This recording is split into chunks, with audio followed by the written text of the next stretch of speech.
Shalom Jemaat Tuhan, dalam program Pembinaan Iman Kristen atau PIK ini, kita mempelajari satu topik, yaitu bolehkah umat Kristen menggunakan nama Allah.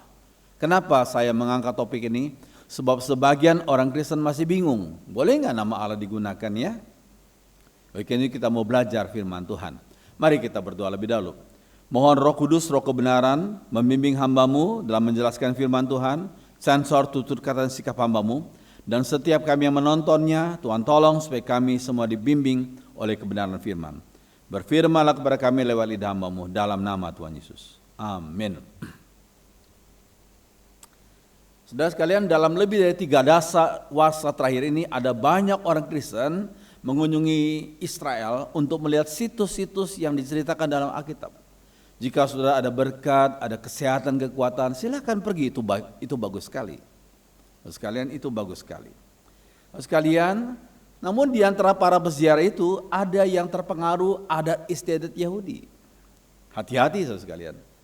Teologi Kristen bukanlah Israel sentris. Bukan pusatnya pada Israel, tapi kita harus punya teologi kristosentris. Pusatnya pada Kristus dan karyanya itu.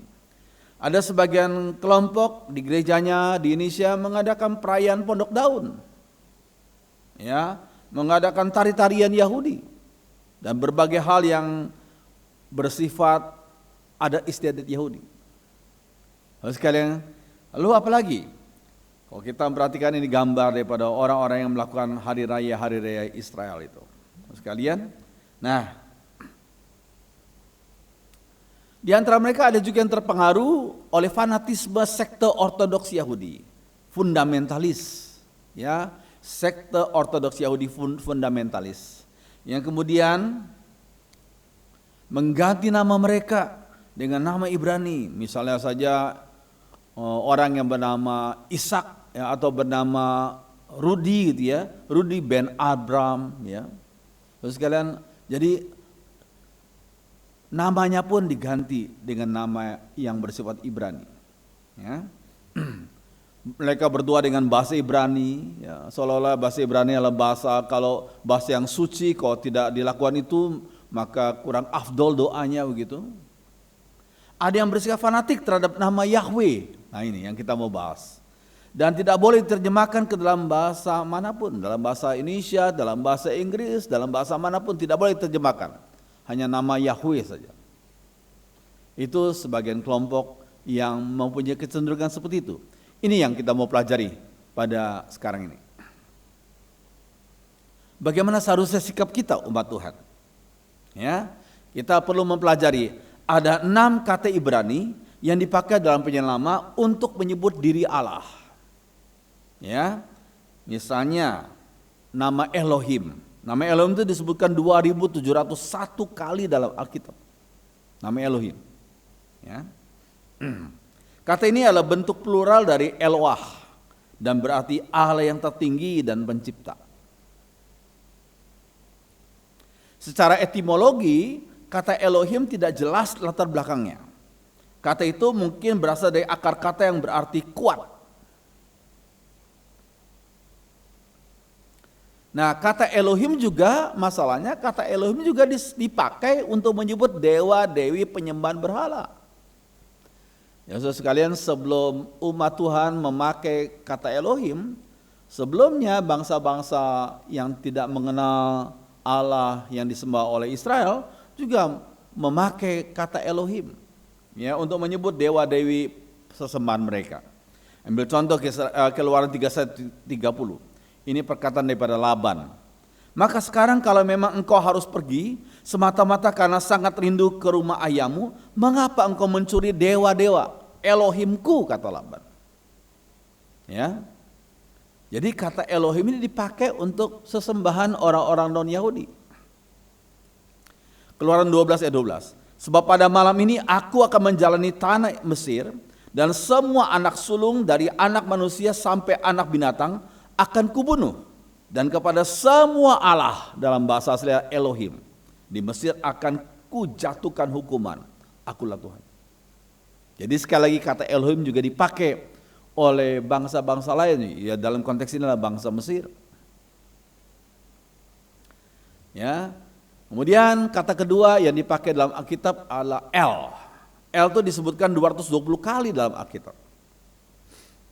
Kata El adalah kata dasar untuk keilahian yang terdapat dalam berbagai bentuk di rumpun bahasa Semitik kuno. Kata dasar untuk keilahian. Kata ini sangat mungkin berasal dari kata ul yang berarti yang pertama, tuan, kuat, dan berkuasa. Nah, kata ini banyak muncul dalam kitab Ayub, Mazmur, Yesaya. Kata ini sering disertai dengan kata sifat tertentu. Nah ini ada lagu yang sudah banyak kali sebagian orang Kristen nyanyikan, yaitu El Shaddai. El ditambah dengan kata sifat tertentu. Ya, Allah yang Maha Kuasa, Kejadian 17 ayat 1. Kemudian El Elyon, Allah yang Maha Tinggi, Kejadian 14 ayat 20 dan selanjutnya. Nah, saudara sekalian, menurut teks-teks Ugarit, yaitu abad 14 sebelum Masehi, nama El dipakai untuk menyebut dewa tertinggi dari dewa-dewi Kanaan. Yakub berkata, El, the God of Israel. El, Allahnya Israel. Ya. Ia mendirikan mezbah di situ dan dinamainya itu Allah Israel ialah Allah. Ya, di situ ada kata El di situ. Ya. Ya. Itu yang kedua. Yang ketiga kata Eloah. Eloah tertulis 56 kali. Ya, Eloah. Kata ini berarti ketuhanan yang ilahi dan Allah. Biasanya kata ini dipakai dalam bentuk puitis. Ya, seperti yang sudah lihat di situ. Mazmur 50 ayat 22. Perhatikanlah ini, hai kamu yang melupakan Allah atau Eloah, supaya jangan aku menerkam dan tidak ada yang melepaskan. Kata Eloah tertulis dalam 41 kali dalam kitab Ayub. Nah, sudah lihat di situ. Kalau sudah mau cek, lihat interlinear langsung, kan ada interlinear yang bisa di-download di HP ya. Oke. Nah, jadi nama El, Eloah dan Elohim adalah sebutan umum yang dipakai pada waktu itu. Bangsa-bangsa non-Yahudi pada waktu itu juga menggunakannya. Ini kita perlu pahami. Bangsa-bangsa non-Yahudi juga memakai kata El, Eloah, Elohim. Ya. Itu sebutan umum yang dipakai oleh banyak bangsa waktu itu. Bukan hanya bangsa Israel. Ya. Kata keempat adalah Elah, tertulis 76 kali. Kata ini terjemahkan sebagai Allah. Kita membaca dalam kitab Ezra dan kitab Daniel. Ya, pasal-pasalnya sudah saya tuliskan di situ. Nah, misalnya Ezra 4 ayat 24. Pada waktu itu terhentilah pekerjaan yang membangun rumah Allah. Kata Allah di situ Elaha, ya, yang di Yerusalem. Oke. Nah, yang kelima adalah Tesur. Itu juga sebutan nama Allah. Kata ini hanya dipakai sekali dalam Yesaya 44 ayat 8. Kata ini berarti gunung batu dan tempat perlindungan. Lihat ya.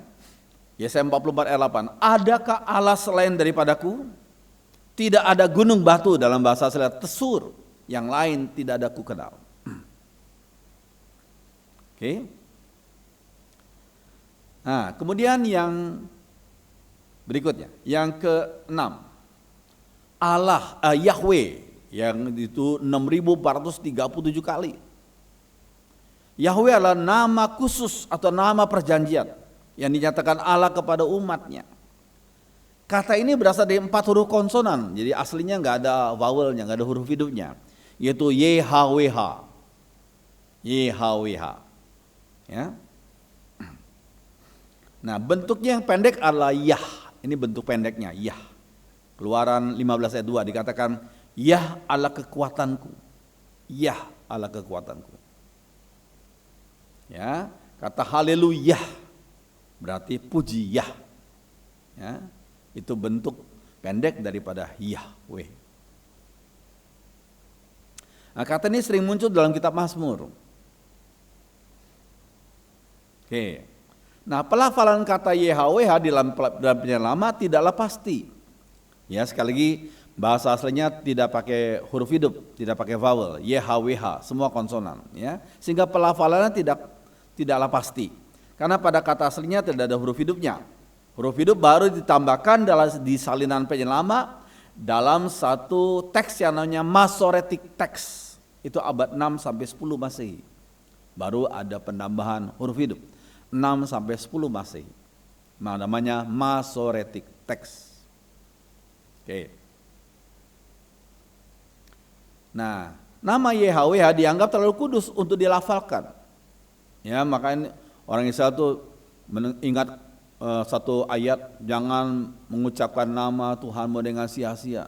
Sehingga mereka berkata bahwa nama YHWH itu terlalu kudus untuk dilafalkan. Ya.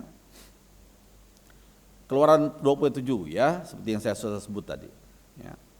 Jadi jangan menyebut nama Tuhan, nama YHWH dengan sembarangan. Oke.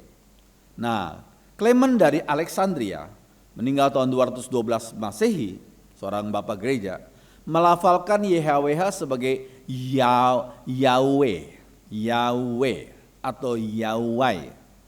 Itu pelafalan menurut Clement dari Alexandria.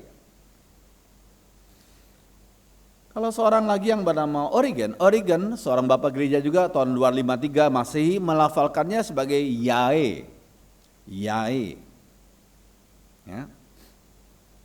Tapi seorang lagi yang bernama Theodoret tahun 457 Masehi, ahli transliterasi kitab suci ke dalam bahasa Yunani, berkata masyarakat Samaria melafalkan YHWH dengan Yabe atau Yaba, Yahweh atau Yaba. Itu pelafalannya. Ya, saudara sekalian. Oke. Dalam bahasa Inggris ya, nama YHWH disebut Jehovah. Oke, kembali kepada tadi, kalau kita ditanyakan pelafalan mana yang benar ya, kita pun tidak tahu secara persis. Ya, nanti kalau ketemu Tuhan di surga baru tanya pelafalan mana yang paling tepat. Ya, oke. Dalam bahasa Inggris kata YHWH itu disebut Jehovah. Nah, sebutan ini merupakan kombinasi antara konsonan YHWH ditambah dengan huruf hidup dari Adonai. Itu Tuhan itu. Ya. Sehingga dengan kombinasi itu maka didapatkanlah nama atau sebutan atau pelafalan Jehovah itu. Ya. Nah, pada umumnya banyak ahli setuju bahwa kata YHWH berkata dengan kata Hawa. Bentuk kuno dari kata haya yang berarti be menjadi, be ada, become menjadi dan happen, ya. Jadi adalah menjadi dan terjadi. Itu arti daripada Hawa yang berkaitan sekali dengan nama YHWH itu, ya. Adalah menjadi dan terjadi. Oke. Nah, jadi nama YHWH berhubungan dengan kata kerja aktif dan dinamis. Ya. Adalah, menjadi dan terjadi. Kenapa? Karena YHWH Allah itu ingin menunjukkan bahwa pribadinya, dirinya itu bukan pribadi yang mati. Dialah Tuhan yang hidup, yang aktif dan dinamis. Ya, sehingga nama Haya itu berarti adalah, menjadi dan terjadi. Oke.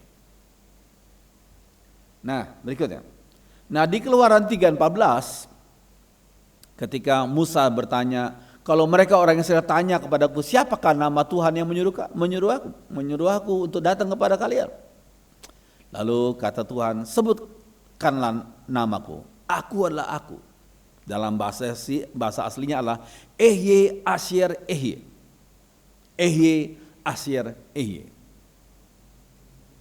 Nah, kata Ehye dalam tata bahasa Ibrani adalah bentuk hal imperfect dari kata Haya. Ya. Oke. Nah, Abram mengenal nama YHWH. Kejadian 15 ayat 7 sampai 8. I am YHWH who brought you out of Ur. Aku adalah YHWH yang membawa kamu keluar dari Ur, dari negerinya Abram waktu lalu ya. And he said, my Lord YHWH. Dan kemudian Abraham menjawab, Tuhanku YHWH. Ya. Oke. Jadi Abraham mengenal nama YHWH. Oke. Hagar juga mengenal nama itu. Kemudian Hagar menamakan YHWH yang telah berfirman kepadanya itu dengan sebutan engkaulah Eroi. Sebab katanya, bukankah di sini kulihat dia yang telah melihat aku? Ya, dari sebutan atau tulisan atau apa yang dikatakan oleh Hagar ini, yang menyamakan antara YHWH dengan Eroi itu. Ya, oke, yang berikutnya. Nama YHWH diperkenalkan pada Yakub. Ya, and behold, YHWH stood above it and said, I am YHWH, the God of your father Abraham and the God of Isaac. Dan lihat, YHWH berdiri di atasnya dan berkata, akulah YHWH, Allah nenek moyangmu Abraham dan Ishak dan Allah dari Ishak. Kejadian 24. Ya. Jadi Yakub mengenal nama itu. Kemudian yang berikutnya.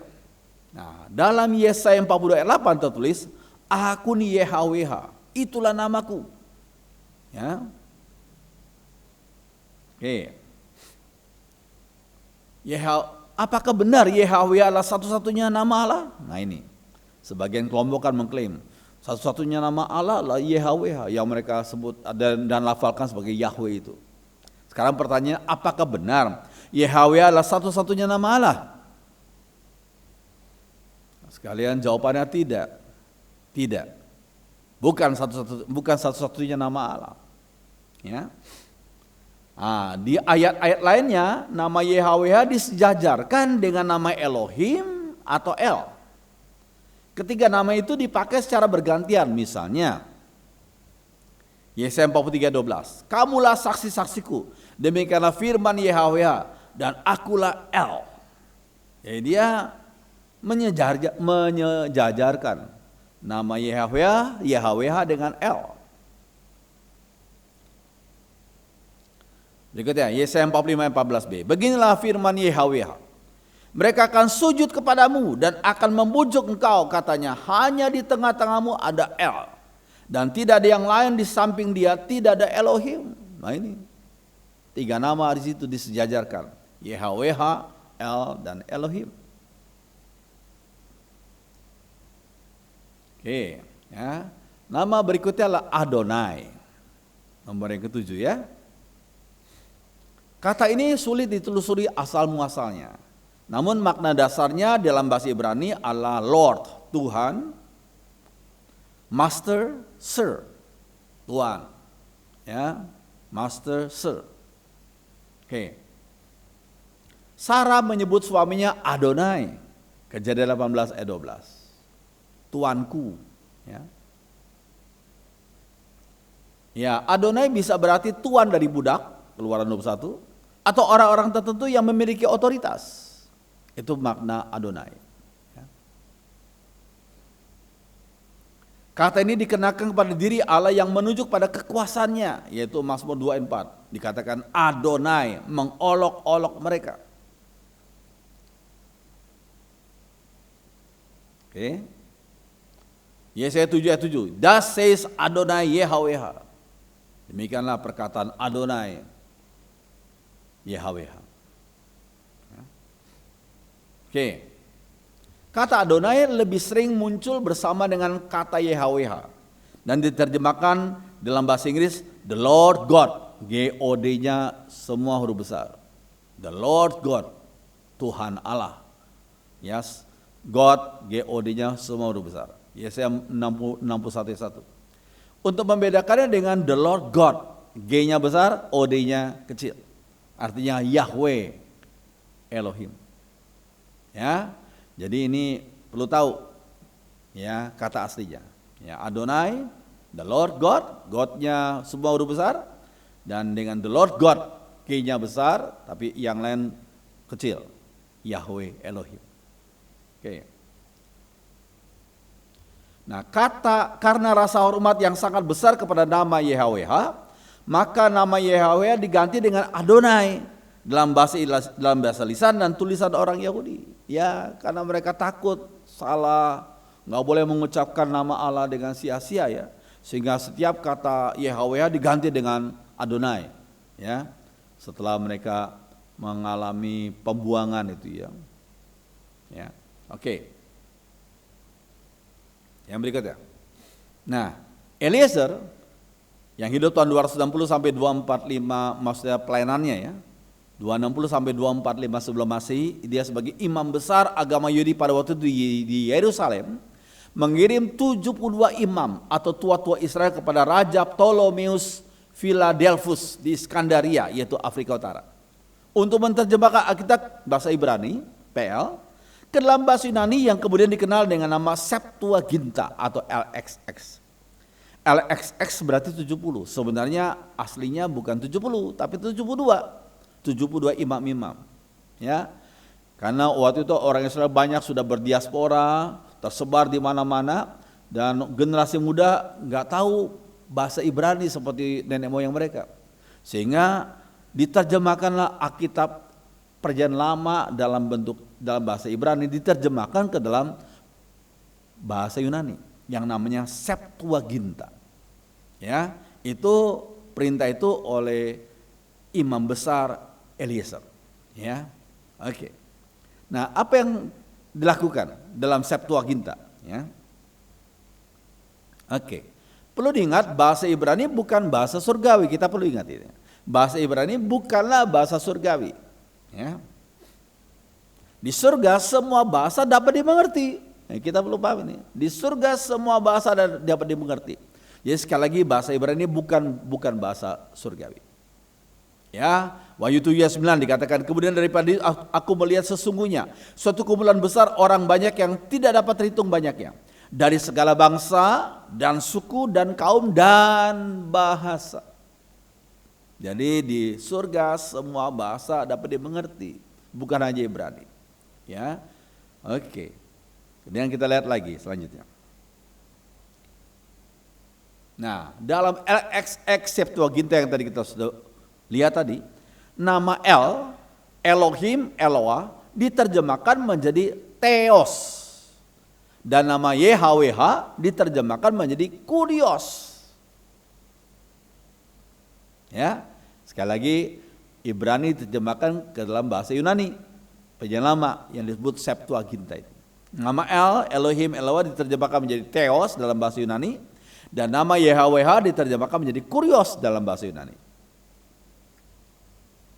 Nama-nama Yunani itu kemudian dipakai juga oleh Tuhan Yesus. Misalnya, Yesus menjawab mereka, akulah Theos Abraham, Theos Ishak, dan Theos Yakub. Maksudnya akulah Allah Abraham, akulah Allah Ishak, dan akulah Allah Yakub. Oke. Maka berkatalah Yesus kepadanya, enyahlah iblis sebab ada tertulis engkau harus menyembah Kurios. Nah ini dipakai oleh Tuhan Yesus. Kurios, Theosmu, Allahmu. Jadi harus engkau menyembah Tuhan yaitu Kurios dan Tuhan Allahmu dan hanya kepada Dia sajalah engkau berbakti. Oke. Nah, sewaktu di atas salib Tuhan Yesus berseru dengan suara nyaring, Eli Eli lama sabachthani, artinya Theosku, Theosku, Allahku, Allahku, mengapa engkau meninggalkan aku? Ini diucapkan oleh Tuhan Yesus sebagai Tuhan. Oke. Nah, padahal kata Theos dipakai pula untuk menyebut dewa-dewi kafir. Maksudnya non-Yahudi. Ya. Kisah Rasul 28 ayat 6. Mereka pikir sebentar lagi tangan Paulus akan bengkak atau tiba-tiba ia akan jatuh mati. Ya karena Paulus terpagut ular ya ular yang sangat berbisa. Tapi setelah menunggu kabar lama dan tidak ada suatu luar biasa yang terjadi kepadanya, pikiran mereka berubah. Lalu mereka berkata bahwa Paulus adalah dewa. Menurut pemahaman mereka, Paulus adalah dewa, kok nggak mati ini? Dalam bahasa aslinya Paulus adalah Theos. Jadi sekali lagi Theos dipakai untuk menyembah dewa-dewi kafir. Ya. 1 Korintus 8:5. Memang banyak juga apa yang dinamakan ilah atau Theos dan Tuhan atau Kurios, baik yang ada di langit maupun yang ada di atas bumi.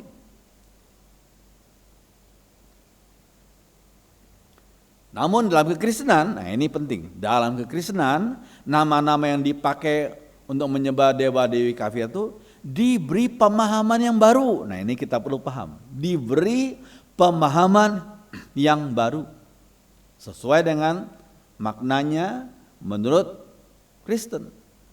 Jadi sekali lagi, nama-nama yang sudah dikenal oleh bangsa-bangsa waktu itu dipinjam dan diberi pemahaman yang baru. Perjanjian Baru menurut kelompok anti nama Allah aslinya ditulis dalam bahasa Ibrani kata mereka. Sehingga mereka ketika menghadiri satu ceramah gitu ya, mereka sengaja bawa Alkitab Perjanjian Baru dalam bahasa Ibrani kata, sebab menurut mereka Perjanjian Baru itu aslinya ditulis dalam bahasa Ibrani bukan bahasa Yunani kata mereka ya. Sehingga mereka menyebut nama Yesus, bahasa Yunaninya tuh Yesus seperti gitu ya, menjadi Yeshua Hamasyah Ibrani. Ya. Oke, itu kata mereka. Namun, nah ini penting. Namun berdasarkan ilmu penelitian naskah atau textual criticism harus ditegaskan, hipotesis ini amat ringkih tanpa bukti tekstual yang kuat sebenarnya. Jadi kalau mereka mengklaim Perjanjian Baru itu ditulis dalam Ibrani, bukan Yunani. Nah ini dalam textual criticism itu harus tegaskan hipotesis itu amat ringkih tanpa bukti tekstual yang kuat. Dari segi usia, kedua versi Ibrani yang mereka pakai itu ya, yang mereka andalkan masih terlalu muda, yaitu sebenarnya versi Semtov dari sekitar abad ke-13 dan versi Dutilet. Ya, itu adalah versi-versi yang masih muda. Ya. Oke. Nah, Perjanjian Baru versi bahasa Syria yang juga dijadikan bukti oleh kelompok anti nama Allah masih lebih muda usianya antara abad ke-4 sampai ke-5 daripada beberapa papirus berisi salinan teks Yunani Perjanjian Baru. Ini kita perlu tahu ya. Sekali lagi, semua manuskrip dalam Perjanjian Baru dalam bahasa Ibrani itu masih muda usianya dibandingkan papirus-papirus berisi salinan teks Yunani Perjanjian Baru. Ya, kita lihat lagi. Contoh, papirus 45 dalam bahasa Yunani ya, yang memuat berbagai bagian kitab-kitab Injil dan kitab para rasul. Itu berasal dari abad ketiga, jadi lebih tua. Nah, sekali lagi dalam ilmu arkeologi, naskah yang ditulis lebih tua itu lebih otoritatif daripada yang lebih muda. Ya. Oke. Papirus 46 yang memuat berbagai bagian surat-surat rasuli, itu dalam bahasa Yunani ya, berasal dari sekitar tahun 200, dari abad kedua. Oke. Papirus 90 yang memuat beberapa bagian Injil Yohanes, berasal dari abad kedua juga. Jadi sekali lagi, papirus Perjanjian Baru yang dalam bahasa Yunani itu usianya lebih tua ketimbang manuskrip Perjanjian Baru dalam bahasa Ibrani. Jadi yang papirus dalam bahasa Yunani itu lebih otoritatif. Oke. Yang benar adalah Perjanjian Baru ditulis dalam bahasa Yunani yang pada waktu itu digunakan sebagai bahasa pengantar di Kekaisaran Romawi pada masa kehidupan Yesus dan para rasul. Itu kita perlu pahami. Ya. Jadi yang benar adalah Perjanjian Baru ditulis dalam bahasa Yunani. Perjanjian Lama ditulis dalam bahasa Ibrani. Kenapa Perjanjian Baru ditulis dalam bahasa Yunani? Karena bahasa Yunani adalah bahasa yang disebut sebagai bahasa internasional waktu itu. Ya.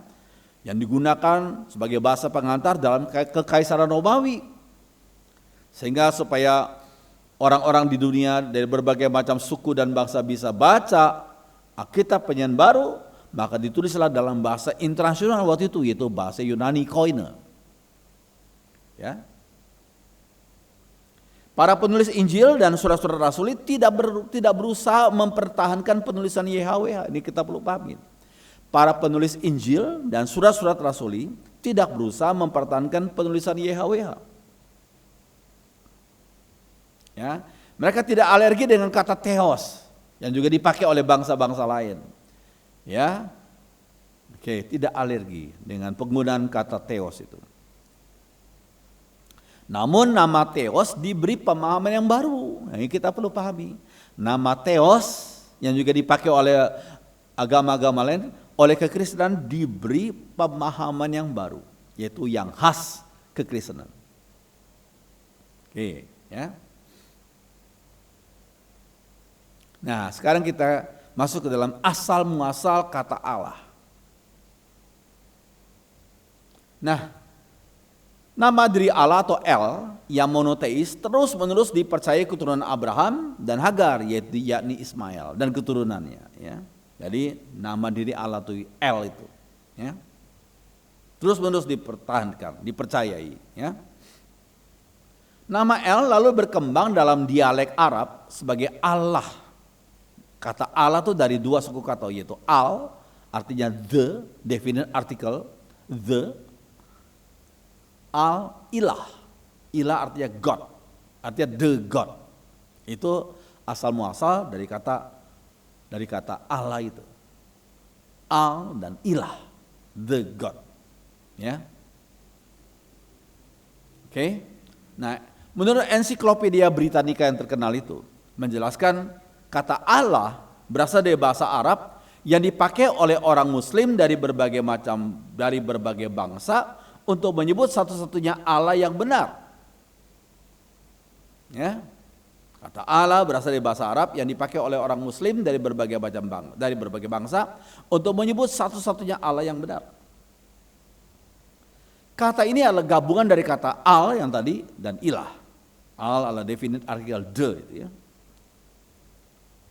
Nah, kata Allah ditemukan di inskripsi monumen dari batu di Syria dan Arab pada masa sebelum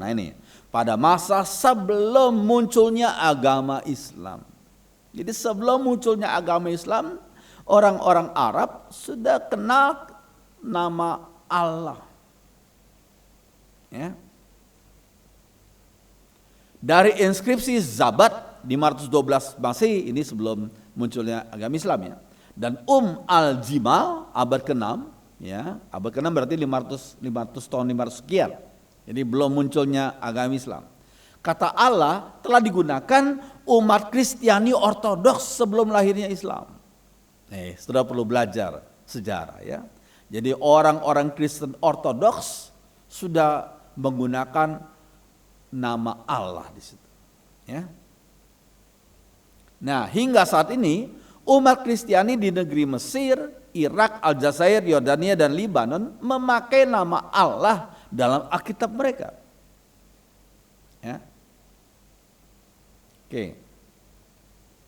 Jadi kata Allah tidak dapat diklaim sebagai milik eksklusif dari satu agama saja, yaitu maksudnya Islam ini. Tidak.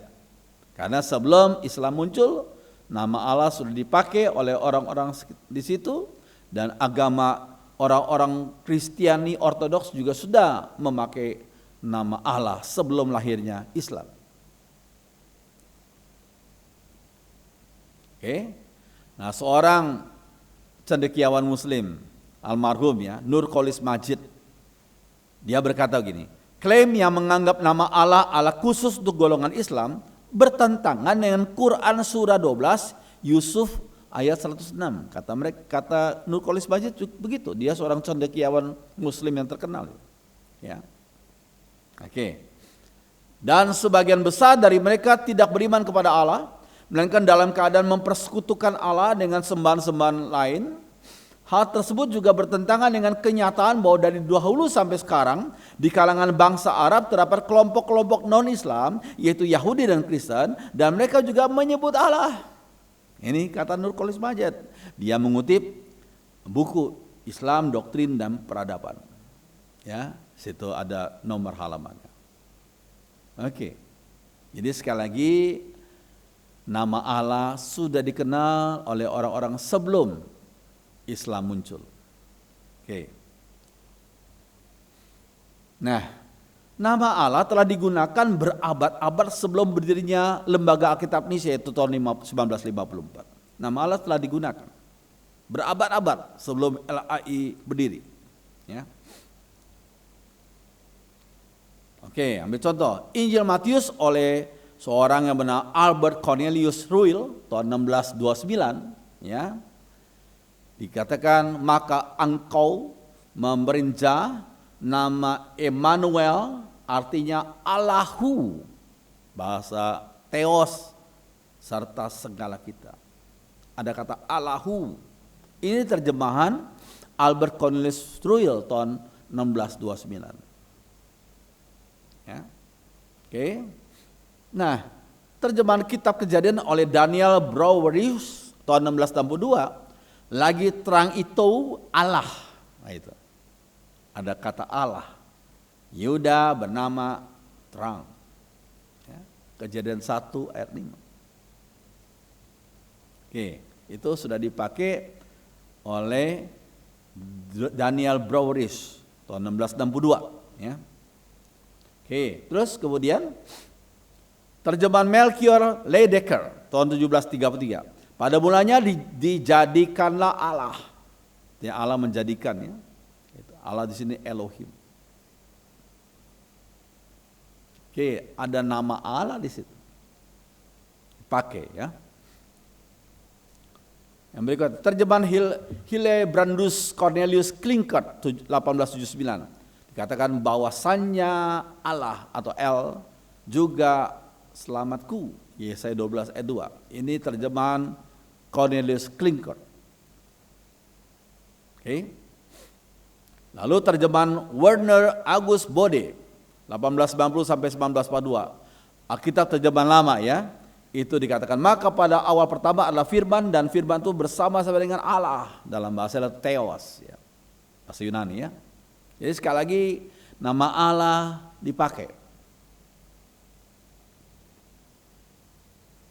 Oke, jadi Sang Pencipta pernah memperkenalkan dirinya kepada manusia dengan memakai berbagai nama yang dipahami oleh manusia dari berbagai macam bangsa.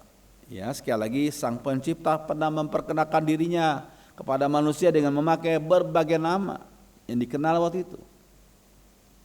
Ya. Di dalam Alkitab dia pernah menamakan dirinya sebagai El, Elohim, Eloa, Elah, Tesur, Adonai, Yahweh, Theos, dan Kurios. Masyarakat Arab menyebutnya Allah. Okay. Masyarakat Chinese menyebutnya sebagai Sangti. Sangti sebenarnya latar belakang dewa langit, dewa tertinggi di antara banyak dewa-dewi lainnya dalam kepercayaan masyarakat China. Jadi sekali lagi ketika Injil diberitakan di antara masyarakat China di negeri sana, di negeri Tiongkok, maka mereka memakai nama Sangti, ya, untuk menyebut Allah yang sudah dikenal oleh masyarakat China sebelum kekristenan masuk ke sana. Ya. Kemudian yang berikutnya. Oke. Orang yang berbahasa Inggris menamainya God. God itu artinya Allah. Tapi latar belakangnya apa sih kata God itu? Kata God berasal dari panggilan bangsa-bangsa Teotonik, yaitu Anglo-Saxon, Belanda, Jerman, dan Skandinavia terhadap sembahan mereka. Ya. Seperti kata Theos di Yunani dan Deus dalam Latin, kata God ditujukan kepada semua keberadaan ilahi yang melampaui manusia dan menguasai alam serta manusia di dalam mitologi penyembahan berhala mereka. Jadi sekali lagi sebelum kekristenan datang, mereka sudah kenal kata God di situ. Ya. Dalam etimologi populer, kata God itu dikaitkan dengan kata good atau baik.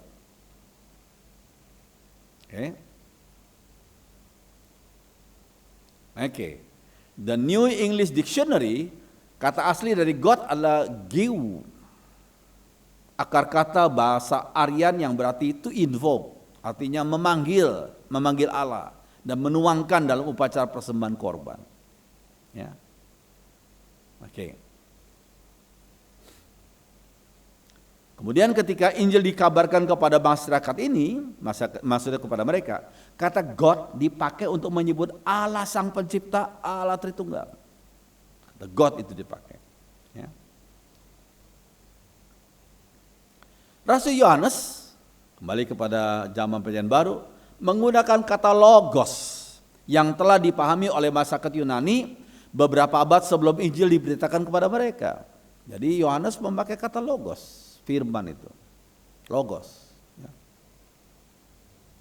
Kata logos dalam stoicisme, ya Yunani ya, filsafat Yunani, adalah prinsip yang mengatur alam semesta yang sehingga tidak kacau. Jadi menurut orang Yunani, logos itu prinsip ya, yang mengatur alam semesta sehingga tidak kacau. Bukan pribadi tapi prinsip.